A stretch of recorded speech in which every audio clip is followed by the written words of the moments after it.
Kung towel boy ka sa NBA ay dapat mabilis ka. Kung mayroong kunting basa sa loob ng court ay dapat napunasan mo ito kaagad, katulad sa video ito.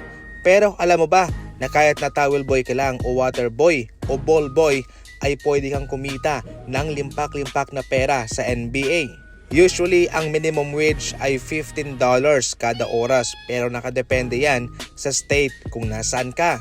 Usually sa pangkabuuan ay umabot po ng $50,000 to $100,000 ang income ng isang towel boy sa NBA. Ipagpalagay natin sa isang season, kikita po sila ng nasa 100,000.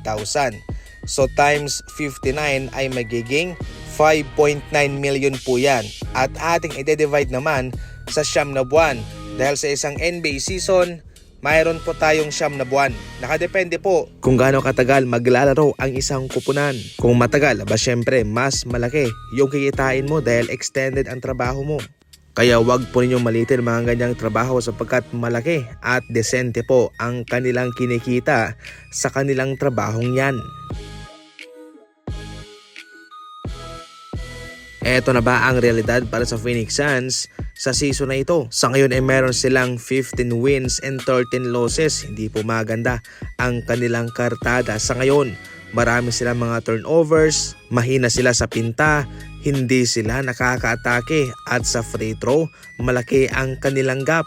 Samantalang sa 3-point shooting naman ay medyo guminaw ang kanilang bitaw. Malaki ang nawala sa kanila nang na-injured si Grayson Allen, samantalang si Jalen Green naman ay nakakalimita sa kanilang rim pressure at shot creation. Malaki po ang mga impact ng mga ito sa kanilang kupunan kaya sila ngayon nahihirapan. Nakakalungkot lang para sa kanila sapagkat ito po ang kanilang realidad sa ngayon. Ito'y marahil resulta na sa kakulangan nila sa pundasyon sapagkat ang kanilang management ay hindi naman handang maghintay. Ang kanilang gusto ay instant panalo, instant tagumpay kaagad. Aba, naugnay po sa Golden State Warriors ang tatlong big man na ito, si Robert Williams, Gafford at si Claxton. So far good news po ito sapagkat naghahanap itong Golden State Warriors ng panibagong center. Kanilang papalitan na si Al Horford. Ngayon kung pagpipiliin ako dito kay Robert Williams, kay Gafford at kay Claxton, totally kay Gafford na ako. Magaling itong si Robert Williams, mataas ang kanyang galamay pero prone sa injury. Samantalang si Claxton naman ay hindi pa masyadong mayaman ang kanyang experience o karanasan.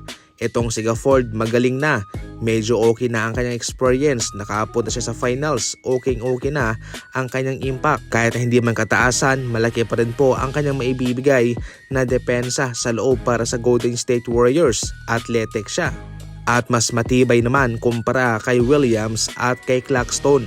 Ikaw, kung ikaw mismo ang mamimili, sino sa kanilang tatlo? I-comment lang yan.